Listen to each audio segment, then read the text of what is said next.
So I am Dr. M. Tilak, working as an associate professor in the Department of Mechanical Engineering, SRM TRP Engineering College. Okay. Today I am going to take about the dynamics of machines. It comes under the 5th semester, which consists of the 5 units. Today I am going to take about the introduction and I take about the 3rd unit, free vibration. Before going to the free vibration, you must know about the introduction about the theory of machines. So normally it is a branch of engineering science which deals with the study of relative motion between the various parts of the machine and the forces which act on them. So it is a theory of machines. So theory of machines can be subdivided into the kinematics and dynamics. So dynamics again subdivided into the statics and kinetics. So what is kinematics? So kinematics is nothing but a machine deals with the relative motion between the various parts of the machines. Okay, various parts of the machines. So what is dynamics? It deals with the forces and their effects while acting upon the machine parts in motion. So then kinetics. It deals with the inertia forces which arise from the combined effect of the mass and motion of the machine parts. What is statics? It is also deals with the forces and their effects, but while the machine parts are rest, here the mass of the parts are assumed to be negligible. So both kinetics and dynamics is deal with the relative motion between the various parts of the machine. So if it deals with only the various parts of the machine, then it is kinematics. While it deals with the forces and the effects, then it is dynamics. So kinetics is nothing but masses, forces and their masses, forces and their effects, that is inertia forces. If it is in motion, it is kinetics. If it is at rest, then it is statics. A simple definition you must know before entering into the subject. So we are going to take about the 3rd unit, that is a free vibration. In this, we are going to discuss about the what is free vibration, what are the types of vibration, then what is damping, what are the types of damping, what is the critical speeds of the shafts. Okay. So before going to this unit, you must know about what is meant by vibratory motion. So when a elastic bodies such as spring, a beam, a shaft are displaced from the equilibrium position by the application of external forces. So you must know, you know about the elastic bodies, spring, beam, and a shaft. So these are the elastic. If you are displacing these bodies from the equilibrium position, how we are going to displace from the equilibrium position? By application of some external forces, and then you can release it. They execute some they execute some motion. That motion we can call as a vibratory motion. So okay, what is the reason behind this vibratory motion? What are the energy conversion? What types of energy conversion taking there? How the energy has been converted from one energy to the another energy? Let me see. So when a body is displaced, some internal forces in the form of elastic or strain energy are present in the body. So when you are releasing, the forces bring the body to its original position. It is normally happening.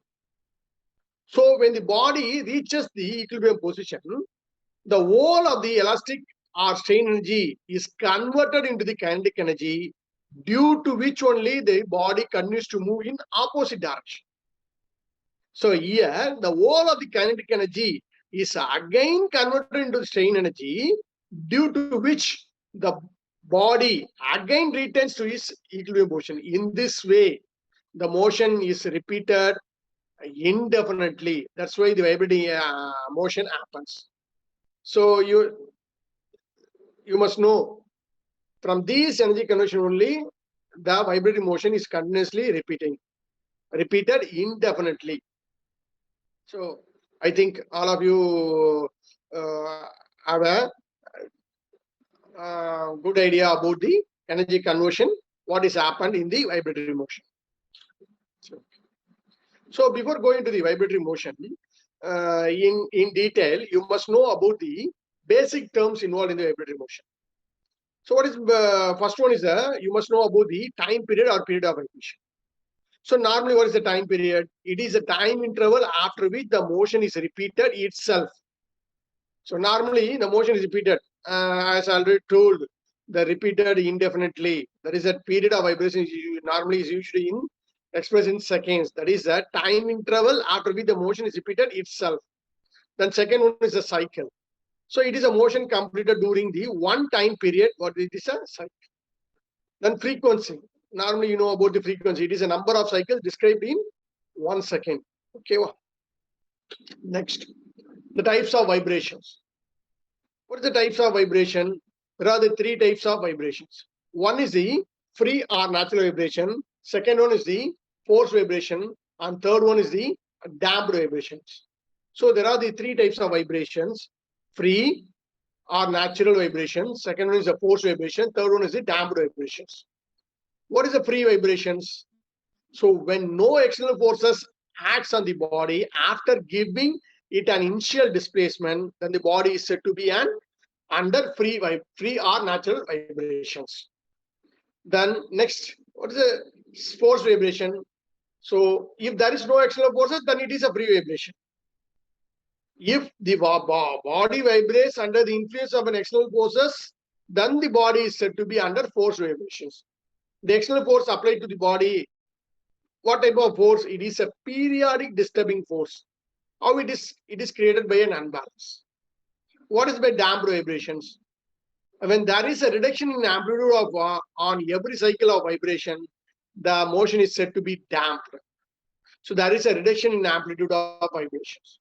Okay, wow. And every cycle of vibrations. Okay, this is a damped vibration.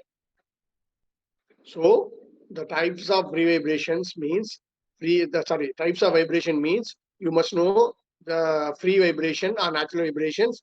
Second one is the force vibration. Third one is the damped vibrations. These are the three types of vibrations. So in this unit, we are going to see about the free or natural vibrations. Okay. What are the types of free vibrations? The longitudinal vibration. Second one is the transverse vibration. And third one is the torsional vibrations. Then what is longitudinal vibrations? So, okay. The longitudinal vibration, when the particles of the shaft or disc moves parallel to the axis of the shaft, then the vibrations are known as longitudinal vibrations.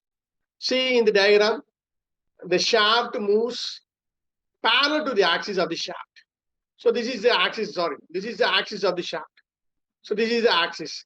In this axis, the shaft rotates, shaft moves parallel to the axis of the shaft. So moves up and down. So B is the mean portion, A and C are the extreme portions. So in this case, the shaft is elongated and shortened alternatively. So thus the tensile compressive stress are induced alternatively in the shaft. In the transverse vibrations, see this is the axis. So this is the axis. So when the particles of the shaft or disc moves approximately perpendicular to the axis of the shaft, then the vibrations are known as transverse vibrations. What is happened in this case? The shaft is straight and bent alternatively. So what type of stress can be induced? Normally bending stress are induced in the shaft. And third one is a torsional vibration. So in this, see, in this the shaft, particles of the shaft or disc are move in a circle above the axis of the shaft, and the vibration is known as torsional vibrations. What happened in this case? The shaft is twisted and twisted alternatively, and hence the torsional shear stresses are induced in the shaft. So these are the three types of vibrations you must know about that. So longitudinal, transverse, and then torsional. Okay. Okay. There are the three methods for finding out the natural frequency for free longitudinal vibrations. First one is the equilibrium method. Second one is the energy method. Third one is the Rayleigh methods. So this unit deals with all three methods. And finally, you have to find out the natural frequency of the free longitudinal vibration, free transverse vibrations, and free torsional vibrations. So, okay. So in the next topic, I will discuss all about the how to find out the natural frequency for longitudinal vibration, free longitudinal vibration, free transverse vibration, and free torsional vibrations. Okay, thank you.